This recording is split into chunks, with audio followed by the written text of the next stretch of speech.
तो फ्रेंड देख लेते हैं कौन सा स्टॉक अभी ब्रेकआउट लेवल और ब्रेकडाउन लेवल के आसपास ट्रेड कर रहा है।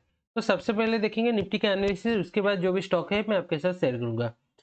तो निफ्टी में हमने कल क्या डिस्कस किए थे, हमने एग्जैक्टली ये डिस्कस किए थे। ये जो लो था, इस लो पॉइंट के अगर नीचे चला आता है तो यहाँ तक आ जाएगा, ये एक सपोर्ट के जैसा काम कर सकता है, यहाँ से सपोर्ट लेके फिर ऊपर जा सकता है।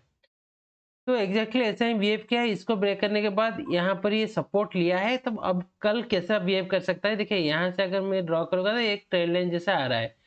तो अगर इसको ये जो हाई पॉइंट को क्रॉस करके ऊपर जाना स्टार्ट करेगा तो इस पॉइंट तक आ जाएगा, ठीक है। नहीं तो यहाँ से अगर ओपन होने के बाद इस पॉइंट को ब्रेक करेगा तो ये लेवल तक आ जाएगा। तो दोनों तरफ एक एक लेवल है, ये ऑफ साइड में एक लेवल है, ये ऑफ लेवल यहाँ पर है एंड डाउन लेवल यहाँ पर है। तो ऑफ साइड में अगर जाएगा तो यहाँ तक आ जाएगा, अगर डाउन साइड में यहाँ से ओपन होने के बाद जाएगा तो यहाँ तक आ जाएगा। बाकी अगर ज़्यादा गैप अप और गैप अप होने का चांसेस तो नहीं है ऐसे ही। अगर हो जाता है तो डिफरेंट सिचुएशन रहेगा, वहाँ पर डिफरेंट एनालिसिस काम करेगा, वहाँ पर फिर से प्राइस एक्शन देखना पड़ेगा, उसके हिसाब से आपको अपना ट्रेड लेना पड़ेगा। तो चलते हैं, कल जो स्टॉक मैंने आपको दिया था, जो भी स्टॉक में ब्रेकआउट और ब्रेकडाउन आया था, तो उसमें क्या रिजल्ट निकल के आया है।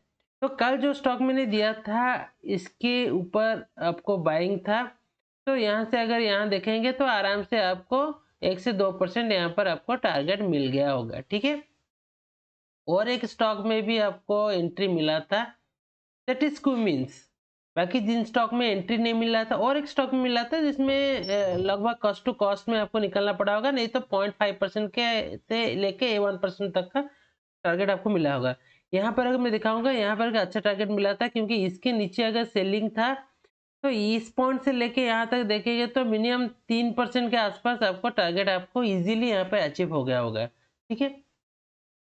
तो चलते हैं, अब कौन सा स्टॉक आप कल ट्रेड कर सकते हैं या रिसेंट स्विंग ट्रेडिंग के लिए कौन सा स्टॉक आप यूज कर सकते हैं देखिए।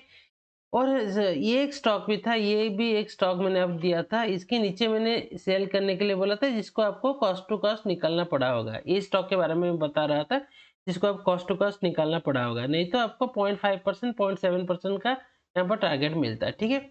लेकिन अगर इसके नीचे कल जाता है तो यहाँ पर और एक सेलिंग आ सकता है डाउन साइड में, इसको अगर आप अपने वॉच लिस्ट में ऐड करके रख सकते हैं। बाकी और कौन सा स्टॉक है देखिए, ये एक स्टॉक है फेडरल, इसमें तो बहुत अच्छा एक पैटर्न बन रहा है। प्राइस सेक्शन हिसाब से अगर देखो तो क्लीन पैटर्न दिख रहा है यहाँ पर, इसके नीचे एक अच्छा सेलिंग आ सकता है। तो अगर स्विंग ट्रेडिंग करते हैं तो टारगेट यहाँ तक भी आप रख सकते हैं, ये पॉइंट तक, ठीक है। नेक्स्ट है आपका कैंस टेक्नोलॉजी। कैंस टेक्नोलॉजी अगर दिखाऊंगा तो ये यहाँ पर बार बार सपोर्ट लिया था, तो ये एक सपोर्ट जोन है, ये एक सपोर्ट जोन ही इसी स्टॉक के लिए।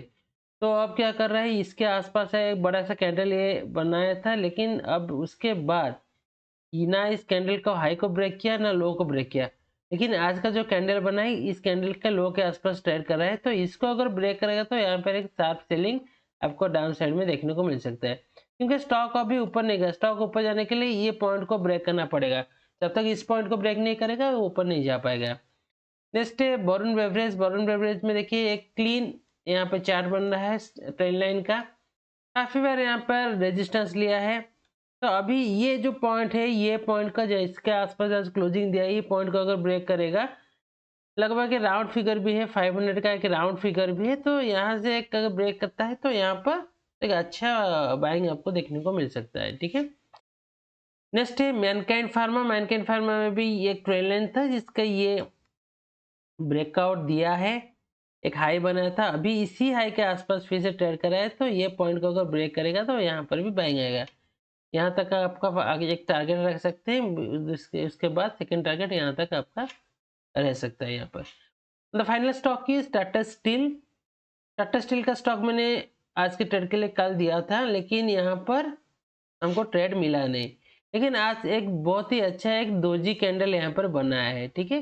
तो डोजी कैंडल का जो लो पॉइंट है, अगर हाई पॉइंट को ब्रेक करता है तो हम बाइंग के लिए इंटरेस्टेड नहीं है, लेकिन लो पॉइंट को ब्रेक करता है तो यहाँ पर सेलिंग आ सकता है, क्योंकि फर्स्ट टाइम ये रेजिस्टेंस पर आ रहा है। कोई भी स्टॉक अगर फर्स्ट टाइम रेजिस्टेंस पर आता है तो उसमें यहाँ पर सेलिंग आने का चांसेस बढ़ जाता है, ठीक है।